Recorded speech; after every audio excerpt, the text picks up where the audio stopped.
Welcome, ladies and gentlemen, to Obsidian Capital. In this video I will show you my history of buying and selling Riot, the mistakes I've made, and the little gain that I made this week, which is around $10,000, just buying the shares of Riot after Elon Musk announced he's buying $1.5 billion of it, which you'll see right over here, February 8th. Where is that? Here, right here. I bought 500 shares at $29.59, which now these shares are, these shares are now up around $38, so I'm up around $9 a share. So that's a gain of $4,500, which is a nice little gain this week. Here you see my average cost over here is $27. I have 600 shares in all. If we look back in the history of what I've done with Riot, if I would have just held on to these 1,000 shares that I bought on November 17th, I'd be up something like to 35,000 or 34,000.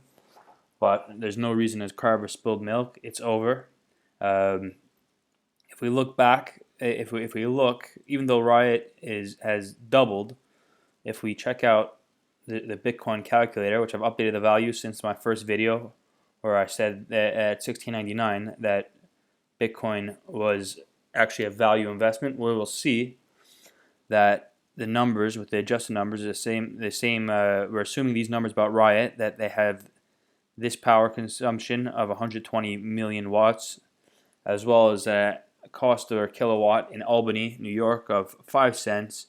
They have a hash rate of 3.8 million hash of terahash, which would equal nowadays with the updated Bitcoin price, which as of right now is $46,000. Their profit around doubles to $180 million per year. That's obviously not including from 94 million when I made the first video. That's not including the real estate costs or whatever other costs they have associated. But still, when you consider that they can make something like $180 million a year, and their market cap is, let's see, what is Riot's market cap? Give me one moment. Let's see if we can access it.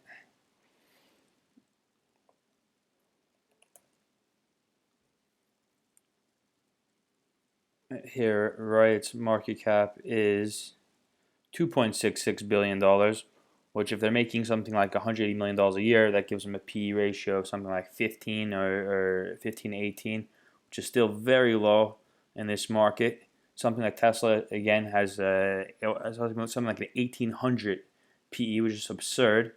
So this presents itself as a value buy, especially in a market which is driving itself heavily by greed. We see everything go up and up. Especially with the oncoming stimulus, we could probably expect greed to stay. So hopefully we'll continue making very nice returns. I'm going to stop shooting myself in the foot and hold on to things for a bit longer. You see we're up. This is one of my newer portfolios. I made it to do riskier plays that are short term, but not as risky as some of these other people you see out here. But you see, even in just this week, up around $10,000 or 8%, which is a nice modest little gain. You see, I sell calls, limiting my gains on a few of my plays. A win, I keep grabbing nice 8 to 10% off of, buying and selling it again. You see, I sold the put here, I sold the call, so I'm bringing in income on these. Edit, I'm still in that trade, and I'll continue to update you guys on this account as you can follow this journey. I'll update trades pretty much as close to every time I make trades. I'll update you guys. Thank you for watching. Thank you for your time. Have a good day.